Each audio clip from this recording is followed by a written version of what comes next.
அகிலம் நியூஸ் நேயர்களுக்கு வணக்கம். இன்று இரவு நேர பிரதான செய்திகள். முதலில் தலைப்புச் செய்திகள். புதிய அரசியலமைப்பு குறித்து நீதி அமைச்சர் வெளியிட்ட தகவல். ஊழல்வாதிகள் பலரின் முகவரியாக மாறப்போகும் வெலிக்கடை சிறைச்சாலை பிமல் ரட்நாயக்க எச்சரிக்கை. மோடியின் வருகைக்கு தயாரான கொழும்பு நகரம் மக்களுக்கு வெளியான முக்கிய அறிவிப்பு. யாழில் நிறுவப்படவுள்ள கடவுச்சீட்டு அலுவலகம் கிடைத்தது அமைச்சரவை அனுமதி. லிட்ரோ எரிவாயு குறித்து வெளியான அதிர்ச்சி தகவல். திருகோணமலையில் பெண் உட்பட 6 பேர் கைது. மட்டக்களப்பு மாவட்ட அரசியல் பிரமுகர் அருண் தம்பிமுத்து அதிரடி கைது. இலங்கை போக்குவரத்து சபை பேருந்து மீது தாக்குதல், அடாவடித்தனம் செய்த இராணுவ சிப்பாய். தென்கொரியாவில் உள்ள இலங்கையர்களுக்கு முக்கிய அறிவுறுத்தல். தொடர்வன விரிவான செய்திகள். புதிய அரசியலமைப்பு இயற்றப்படுவதற்குரிய கால எல்லையை சரியாக குறிப்பிட முடியாது. ஆனால் 5 ஆண்டு கால பகுதிக்குள் இதற்குரிய பணி நிச்சயம் நிறைவேறும் என்று நீதி அமைச்சர் ஹர்சன நாணயக்கார தெரிவித்துள்ளார். தனியார் தொலைக்காட்சி ஒன்றுக்கு வழங்கிய நேர்காணலின் போது புதிய அரசமைப்பு தொடர்பில் எழுப்பப்பட்ட கேள்விக்கு பதிலளிக்கையிலே அவர் இவ்வாறு குறிப்பிட்டுள்ளார். மேலும் தெரிவிக்கையில், எல்லா விடயங்களையும் 6 மாத காலத்துக்குள் செய்ய முடியாது. அதனால் தான் 5 ஆண்டுகள் ஆணை வழங்கப்படுகின்றது. புதிய அரசமைப்பு இயற்றுவதற்குரிய பணியை ஆரம்பத்திலிருந்தே ஆரம்பிக்க வேண்டியதில்லை. நல்லாட்சி காலத்தில் தயாரிக்கப்பட்ட வரைவு நகல் உள்ளது. மேலும் பல அறிக்கைகளும் உள்ளன. கால எல்லை பற்றி கேட்டால் என்னால் பதில் வழங்க முடியாது. ஆனால் நிறைவேற்று அதிகார ஜனாதிபதி முறைமை நீக்கம் உள்ளிட்ட புதிய அரசமைப்பு 5 ஆண்டு கால பகுதிக்குள் கொண்டு வரப்படும். நிறைவேற்று அதிகார ஜனாதிபதி முறைமை நிச்சயம் நீக்கப்படும். குறித்த முறைமையை தக்க வைப்பது தொடர்பில் எந்தவித பேச்சும் எமது தரப்பில் நடக்கவில்லை என்றும் குறிப்பிட்டுள்ளார். முன்னாள் நாடாளுமன்ற உறுப்பினர்கள் மற்றும் அமைச்சர்களை சட்டத்தின் முன் நிறுத்துகின்றமை சட்டத்தின் பழி வாங்கலா என்று அமைச்சர் பிமல் ரட்நாயக்க கேள்வி எழுப்பியுள்ளார். நேற்றைய தினம் இடம்பெற்ற கூட்டம் ஒன்றில் கலந்து கொண்டு கருத்து வெளியிடும் போது அவர் இவ்வாறு கேள்வி எழுப்பியுள்ளார். இங்கு தொடர்ந்தும் கருத்து தெரிவித்த அவர், ஜனாதிபதி கூறியது போல முன்னாள் நாடாளுமன்ற உறுப்பினர்களின் கூட்டங்கள் விரைவில் வெலிக்கடை சிறையில் நடத்தப்படலாம். ஏனெனில் அவர்களில் பலர் சிறை தண்டனையை எதிர்கொள்ள நேரிடும். பலரின் முகவரி மாற்றப்பட்டு வெலிக்கடை அவர்களின் முகவரியாக மாற்றப்படும். முன்னாள் அரசியல் பிரமுகர்களுக்கு எதிரான தற்போதைய சட்ட நடவடிக்கைகளில் மக்கள் சக்தியின் தாக்கம் தெளிவாக தெரிகின்றது.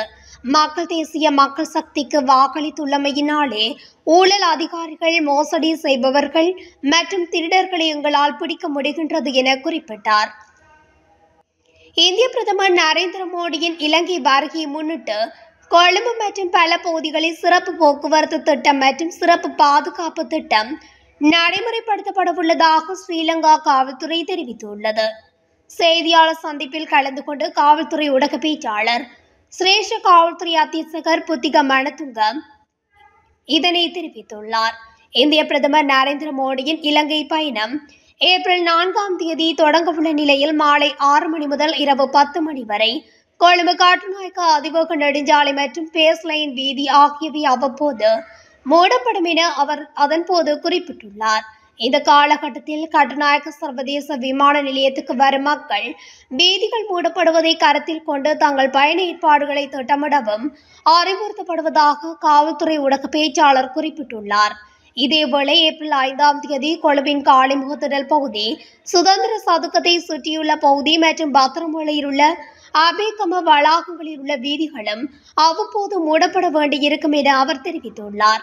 இதன்படி குறித்த சிறப்பு போக்குவரத்தை திட்டத்துக்கு அனைத்து சாரதிகளும் பொதுமக்களும் ஆதரவளிக்குமாறு இலங்கை காவல்துறை கேட்டுக் கொண்டுள்ளதாக புத்திக மணத்துங்க மேலும் குறிப்பிட்டுள்ளார். குடிவரவு குடியகல்வு திணைக்களத்தின் பிராந்திய அலுவலகத்தை யாழ்ப்பாண மாவட்டத்தில் நிறுவுவதற்கு அமைச்சரவை அனுமதி அளித்துள்ளது. நேற்றைய தினம் நடைபெற்ற அமைச்சரவையில் பொதுமக்கள் பாதுகாப்பு மற்றும் நாடாளுமன்ற விவகாரங்கள் அமைச்சர் சமர்ப்பித்த யோசனைக்கு அமைச்சரவை இவ்வாறு அங்கீகாரம் வழங்கியுள்ளது. அதாவது, இலங்கையில் அதிகளவான மாவட்டங்களை கொண்டுள்ள வடமாகாணத்தில் தற்போது வவுனியா மாவட்டத்தில் குடிவரவு குடியகல்வு திணைக்களத்தின் பிராந்திய அலுவலகம் ஸ்தாபிக்கப்பட்டுள்ளது. யாழ்ப்பாணம், கிளிநொச்சி மற்றும் முல்லைத்தீவு மாவட்டங்களில் வாழ்கின்ற மக்கள் குடிவரவு மற்றும் குடியகல்வு விடயம் சார் சேவைகளை பெற்றுக் கொள்வதற்கு வவுனியா பிராந்திய அலுவலகத்துக்கு பயணம் செய்வதற்கு அதிக நேரத்தை செலவிட வேண்டியுள்ளது. வடமாகாண மக்கள் அதிக அளவில் கடவுச்சீட்டு விண்ணப்பங்களை சமர்ப்பித்துள்ளமையால் அவர்களுக்கான துரித சேவைகளை வழங்குவதற்காக குடிவரவு மற்றும் குடியகல்வு திணைக்களத்தின் பிராந்திய அலுவலகத்தை யாழ் மாவட்டத்தில் ஆரம்பிப்பது பொருத்தமானது என 2025 முதலாம் மாதம் 31ஆம் தேதி அன்று ஜனாதிபதி தலைமையில் இடம்பெற்ற யாழ்ப்பாண மாவட்ட ஒருங்கிணைப்பு குழு கூட்டத்தில் முன்மொழியப்பட்டுள்ளது. அதற்கமைய குடிவரவு மற்றும் குடியகல்வு திணைக்களத்தின் முன்மொழியப்பட்டுள்ள யாழ் பிராந்திய அலுவலகத்தை யாழ்ப்பாண மாவட்ட செயலக வளாகத்தில் இம்மாதத்திலே நிறுவுவதற்கு பொதுமக்கள் பாதுகாப்பு மற்றும் நாடாளுமன்ற விவகாரங்கள் அமைச்சர் சமர்ப்பித்த யோசனைக்கு அமைச்சரவை அங்கீகாரம் வழங்கியுள்ளமை குறிப்பிடத்தக்கது.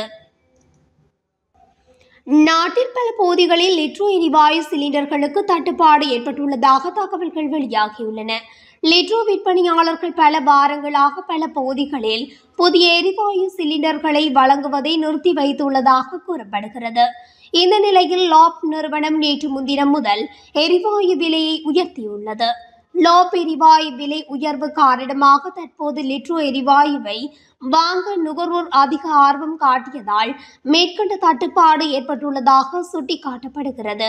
இவ்வாறானதொரு பின்னணியில் இம்முறை லிட்ரோ எரிவாயு விலை உயர்த்தப்படாவிட்டாலும் லோப் தனது 12.5 கிலோகிராம் எரிவாயு சிலிண்டரின் விலையை ரூபாய் 420 உயர்த்தியுள்ளமை குறிப்பிடத்தக்கது. திருகோணமலை நிலாவளி போலீஸ் பிரிவில் சீருடை அணிந்த போலீஸ் உத்தியோகத்தர்களின் கடமைக்கு இடையூறு விளைவித்த சம்பவம் தொடர்பில் பெண் உட்பட 6 பேர் கைது செய்யப்பட்டுள்ளனர். குறித்த மோதல் சம்பவம் நேற்றைய தினம் இடம்பெற்றது. சம்பவம் தொடர்பில் நிலாவளி போலீஸ் நிலைய அதிகாரிகள் குழு விசாரணைகளை ஆரம்பித்ததுடன் சந்தேக நபர் ஒருவர் நேற்றைய தினமே கைது செய்யப்பட்டிருந்தார். அவரை நீதிமன்றத்தில் முற்படுத்திய போது அவரை விளக்கமறியலில் வைக்குமாறு மன்று உத்தரவிட்டிருந்தது. இந்த நிலையில் சம்பவத்துடன் தொடர்புடைய மேலும் 6 பேர் இன்று கைது செய்யப்பட்டுள்ளனர். கைது செய்யப்பட்டவர்கள் 35, 20, 21, 22 மற்றும் 28 மற்றும் 45 வயதுடையவர்கள் என போலீசார் தெரிவித்தனர்.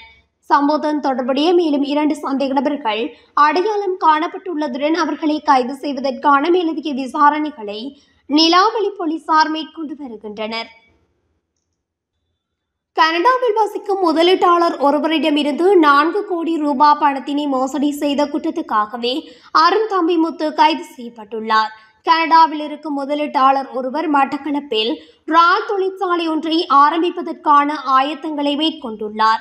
சுமார் 10 கோடி முதலீட்டில் இந்த திட்டத்தினை மேற்கொள்ள திட்டமிட்டிருந்த நிலையில் அதில் 4 கோடி ரூபாய் பணம் அருண் தம்பிமுத்துவிடம் வழங்கப்பட்டுள்ளது. எவ்வாறாயினும் 4 கோடி ரூபாய்க்கான பணிகள் எதுவும் மேற்கொள்ளப்படாமல் மொத்த பணத்தினையும் அருண் தம்பிமுத்து மோசடி செய்துள்ளதாக தெரிவிக்கப்படுகின்றது. இதன் காரணமாக குறித்த முதலீட்டாளர் நிதி மோசடி தொடர்பில் அருண் தம்பிமுத்துவுக்கு எதிராக முறைப்பாடு அளித்திருந்த நிலையில் இன்றைய தினம் அவர் பாசிக்குடா பகுதிக்கு அருகில் வைத்து கைது செய்யப்பட்டுள்ளமை குறிப்பிடத்தக்கது. பதுளை பண்டாரவளி பிரதேசத்தில் பஸ் ஒன்றின் மீது தாக்குதல் நடத்தியதாக கூறப்படும் ராணுவ சிப்பாய் ஒருவர் பண்டாரவளி போலீசாரால் கைது செய்யப்பட்டுள்ளார். பனாங்குடி ராணுவ முகாமில் கடமையாற்றிய 35 வயதுடைய ராணுவ சிப்பாய் ஒருவரே இவ்வாறு கைது செய்யப்பட்டுள்ளார். இலங்கை போக்குவரத்து சபையின் பண்டாரவளி டிப்போவுக்கு சொந்தமான பஸ் ஒன்று கொழும்பிலிருந்து பதுளை நோக்கி பயணித்துவிட்டு மீண்டும் பண்டாரவளி டிப்போவை நோக்கி பயணித்துக் கொண்டிருந்துள்ளது. இதன்போது இனம் தெரியாத நபர்கள் சிலருடன் மோட்டார் சைக்கிளில் வந்த ராணுவ சிப்பாய் ஒருவர் குறித்த பஸ்ஸை வழிமறித்து பஸ் சாரதியிடம் தன்னை கொழும்புக்கு அழைத்து செல்லுமாறு கூறியுள்ளார். பின்னர் பஸ் சாரதியும் நடத்துனரும் ஏற்கனவே கொழும்பிலிருந்து பதுளை நோக்கி பயணித்து விட்டதாகவும் தற்போது கடமைகளை முடித்துவிட்டு பண்டாரவளி டிப்போவை நோக்கி பயணித்துக் கொண்டிருந்ததாகவும் ராணுவ சிப்பாயிடம் கூறியுள்ளனர். இதன்போது சந்தேக நபரான ராணுவ சிப்பாய் பஸ் சாரதியுடனும் நடத்துனருடனும் தகராறில் ஈடுபட்டுள்ளார். தகராறின் போது சந்தேக நபரான ராணுவ சிப்பாய் குறித்த பஸ்ஸை தாக்கி சேதப்படுத்தியுள்ளதாக போலீசார் தெரிவித்தனர். இது தொடர்பில் பண்டாரவளி போலீசாருக்கு கிடைத்த தகவலின் பேரில் மேற்கொள்ளப்பட்ட சுற்றி வளைப்பில் சந்தேக நபரான ராணுவ சிப்பாய் கைது செய்யப்பட்டுள்ளார். இது தொடர்பான மேலதிக விசாரணைகளை பண்டாரவளி போலீசார் மேற்கொண்டு வருகின்றனர். தென்கொரியாவில் உள்ள இலங்கையர்களுக்கு அந்நாட்டில் உள்ள இலங்கை தூதரகம் முக்கிய அறிவிப்பு ஒன்றை விடுத்துள்ளதாக வெளிநாட்டு ஊடகங்கள் செய்தி வெளியிட்டுள்ளன. அதன்படி தென்கொரியாவின் சியோல் நகரில் அமைதியின்மை ஏற்படக்கூடிய சாத்தியம் நிலவுவதன் காரணமாக 2 தினங்களுக்கு அங்குள்ள இலங்கை தூதரகம் திறக்கப்பட மாட்டாது என அறிவிக்கப்பட்டுள்ளது. அந்த வகையில் எதிர்வரும் வெள்ளிக்கிழமை மற்றும் சனிக்கிழமைகளில் அங்குள்ள இலங்கை தூதரகம் திறக்கப்படாது என தெரிவிக்கப்படுகின்றது. அத்துடன் அவசர தேவைகள் தவிர்த்து ஏனைய சந்தர்ப்பங்களில் சியோல் நகருக்குள் பிரவேசிப்பதனை தவிர்க்குமாறு அந்த நாட்டில் உள்ள அனைத்து இலங்கையர்களுக்கும் தூதரகம் அறிவுறுத்தியுள்ளது. மேலும் அவசர நிலைமை ஏற்படுமாயின் 0273529966 அல்லது 0273522967 மற்றும் 0279429968 அல்லது 0740092992 ஆகிய இலக்கங்களூடாக தென்கொரியாவில் உள்ள இலங்கை தூதரகத்தை தொடர்பு கொள்ளுமாறும் தெரிவிக்கப்பட்டுள்ளது. இத்துடன் அகிலம் நியூஸின் இன்றைய பிரதான செய்திகள் நிறைவடைகின்றன. தொடர்ச்சியாக செய்திகளை அறிந்து கொள்ள அகிலம் நியூஸ் ஊடகத்துடன் இணைந்திருங்கள். நன்றி, வணக்கம்.